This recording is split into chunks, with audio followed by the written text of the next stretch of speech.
What's up mga Kakating TV? Magandang hapon po sa lahat. Andito naman tayo sa baybayin para manulo ng isda. Naghihintay lang tayo na dumilim. Sa bandang ito, marami na pong isda na nakapalibot sa mga lambat.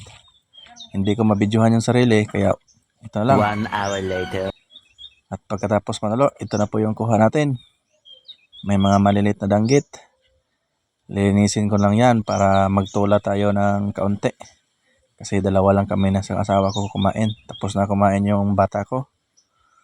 At yung ibang natira, gawin nating inununan at saka prito.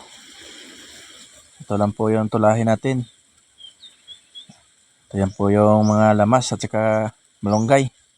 Ito na po. Luto na po yung ulam natin para sa gabing ito.